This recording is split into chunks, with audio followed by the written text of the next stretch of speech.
bring everyone in the undergraduate body to the same levels in those respects. Great. So speaking institutionally, I think it's been a fantastic year to have been at Penn, and I think there are three big things that really set the scene from the institution itself that kind of have guided the undergraduate assembly and its projects and things we've taken on. And so the first one of those would be the launch of the Faculty Diversity Action Plan. This is a plan that's formulated to really tackle the issue of diversity among the faculty very aggressively. And it's something that there's been a lot of student input on and a high level of engagement on campus from the student government and minority coalitions.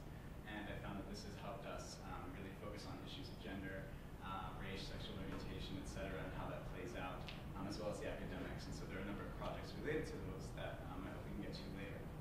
The second thing would be the opening of Penn Park. It's this awesome 24-acre space in the middle of Penn's campus, carved out right on the river. And what I think is most exciting about it is how it symbolizes a unification of athletics, engagement with the community, because it is a completely open park, and the school spirit. And so again, those are some areas that we've really tried to focus on. School spirit, athletics, getting outdoors, and also the community service is something that we've taken quite seriously. And this year we're actually really humbled to have been listed on the President's Honor Roll for community service. And then I think the third thing that really stood out, of course, was the Making History campaign, which is Penn's capital campaign for $3.5 billion, which we exceeded this year over a year ahead of time. And so this has been an inspiration for us on the undergraduate assembly to focus on issues of student funding, access to Penn, so in terms of lower socioeconomic status students, international students who don't receive financial aid. There's been a number of projects in those areas. And sort of related to it was a $225 million gift to the town Department School of Medicine. And that, again, has been sort of an inspiration for us to focus on innovation, technology, and research. And so I think those are kind of the main topic areas. And I'd love to go into some more depth what we, as students, have done so far. Yeah, so the Yale College Council has seen a number of successes this year. One thing that we're very proud of, last month, the university adopted gender-neutral housing for both juniors and seniors. For the last 2 years, that was running as a pilot program for seniors. And we advocated to expand it to juniors. And in the future, we hope to expand it further than that. Another issue that we've had to tackle is at the end of last year, the incoming executive board on the Yale College Council was told that the Commons Dining Hall, the largest dining hall on campus, would no longer be serving dinner. And students were not very happy with that. So we worked with Yale Dining to do a number of things to not completely rectify the situation, but for example, having the residential college dining halls open later, either a half hour or an hour later than they were previously, or having retail options more available to students. Another issue that we've been working on very closely is mental health at Yale. That's been an issue that's been in the news recently a lot, and we introduced a program earlier this year called the Yale Mental Health Fellows, which in each residential college on campus, students have a liaison to all the different student groups, the services that the university offers, and we're very proud that that has been successful this year, and will continue to expand in the future. And we have a number of other issues that we're very proud of as well, and I think we'll probably talk about those more later. So. Great. So what initiatives have you taken to better hear the voice of your students and increase participation with your student government initiatives? What changes in communication have you undergone?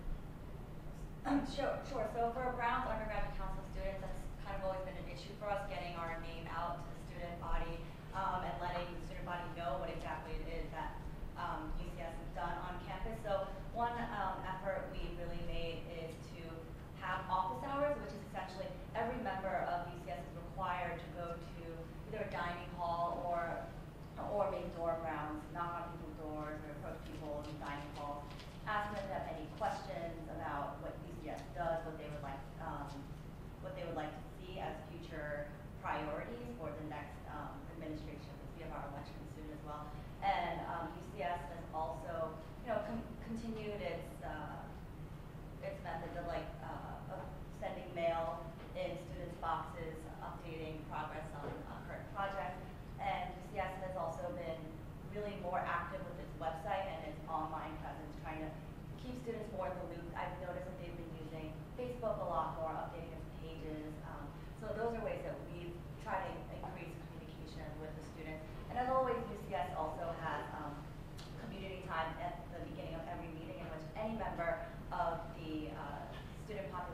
come forward with a concern or a comment, and that's an open space, and that's something that we're hoping to maintain as well. So something that was new for us this semester was our usual Sunday night meetings are, they're nominally open to the public, but very few people outside of council actually show up. So something that we wanted to institute was having more people involved with these conversations.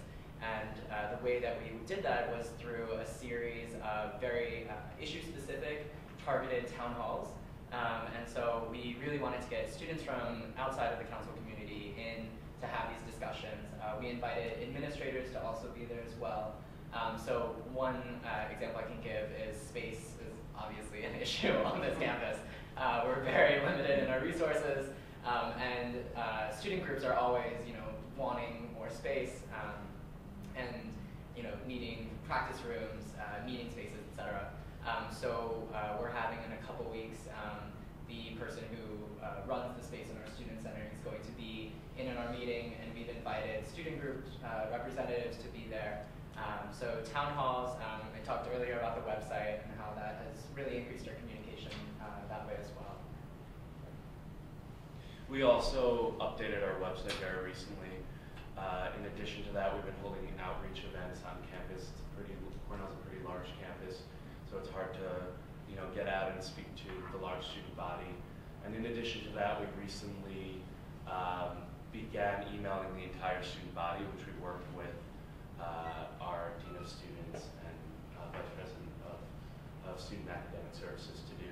So that really spiked the website sort of hits for the new website, because more students are reading about our initiatives, and more students are becoming interested in ways that they can get involved and see how the initiatives of the Student Assembly and other groups on campus that we promote affect them on a daily basis. So I guess for Dartmouth Student Assembly, we've tried a number of ways to kind of increase our communication with the student body and reach out and get opinions from different constituent groups. Like many of the other undergraduate assemblies, we do have a web portal that we've been updating. But I think something maybe unique to Dartmouth that we've been utilizing more than past administrations is a group called Paleopolis. It's an undergraduate senior society really comprised of leaders from all different areas of campus on all sorts of issues, from sustainability to diversity to the Greek system, and they're selected through sort of a combined tap and application process. And using that group, which the SA president is an ex officio member of, it's been a great conduit to really use those leaders in their various communities to reach out to those communities and bring back input and have a nice kind of pipeline of communication for which we can use for them to give us input and us to disseminate information as well. Something else I'll mention is that I think there's certainly a power to taking an issue to the location where it's relevant. So when we sought feedback on the Committee on Standards judicial process around sexual assault, we brought the meeting to a local sorority and held it in the living room. And I think that brought some people into the process that might not have been involved otherwise, or might not have come to a student assembly meeting. And I guess one of the things that I'm most proud of during my time as president is really, at a time when Dartmouth's really a little bit in turmoil with our president likely leaving, with some unfavorable national media attention, I took the opportunity, and I think the Daily Paper for allowing me to write an op-ed about a week ago, where I kind of gave voice to what I thought were the predominant student concerns about having a college president, a leader who was here really 2 years, 9 months, about 3 years, and then will likely leave to go on to the World Bank, and what we thought his strengths and weaknesses were in his leadership, and how that would leave Dartmouth as a community. And I've received some wonderful feedback for that article, and I really think it was a great opportunity to kind of, toward the end of my tenure, coalesce the entire student body and represent it in one opinion that I think really spoke strongly. But communication has been incredibly important to our administration. Yeah, I think everybody's touched on really good outreach and communication issues. Having open meetings is essential, office hours in relevant locations. Also web interactivity, so on the Facebook, get on the social media front, having people like a status about an event, or even just using that, or using other tools that you can get online is great. And we're really encouraged. Our predecessors had really strong advocacy on the student voice front, and we're able to get a charge from the dean of the college to create a new task force on student voice. So we've, since then, convened our first couple of meetings with administrators, faculty, and students that was open to the entire student body, and we're conducting focus groups these next couple of weeks to really increase our expansive, well, the knowledge of understanding what the students' concerns in 3 main areas, which is communication, governance, and outreach. So really saying what we can do as a college to improve, as a council to improve, and using more existing student organizations as other means of governance to incorporate ideas and use them as a means to get student voice heard. So we're really looking forward to this task force on student voice because it's going to be, like I mentioned, a complete evaluation of what we're doing right now and looking forward to how we can actually improve it with the compliance of the administration, which is very strongly encouraging. So at the beginning of this year, we created a new position on our student government called the Student Engagement Chair. And essentially this has created a new sort of prong for us to communicate with the student body. So she's created a bunch of vlogs. Some of them will highlight different members of the student government, so people will realize, oh gee, that person who's in my physics class is actually on the student government and I didn't know that. Maybe if I have a concern, I can go and talk to them. She also made a really great video on the state of the stress. So this was part of our mental health week we put together a few weeks ago. Essentially, there were a bunch of different events that sort of highlight like mental health issues, and sort of the idea was to create a campus conversation about this.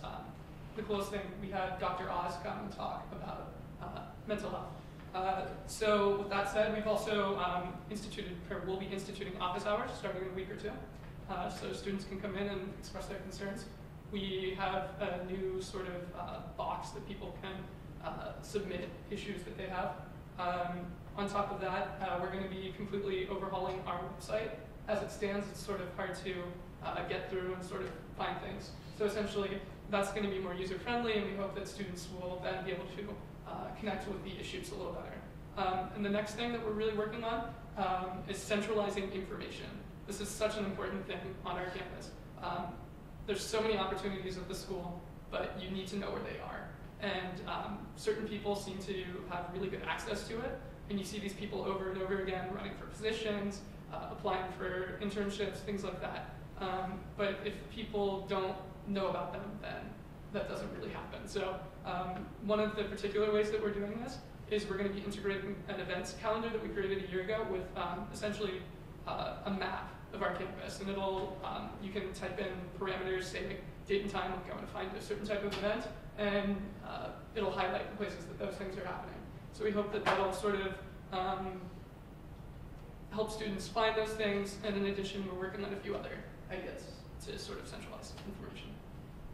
Yeah, I think this is an incredibly difficult issue, because it's one of those things where I think you try to get it out there what you're doing, and you are doing a lot, but at the end of the day, the message is either heard or not heard, and so we see mixed results of that.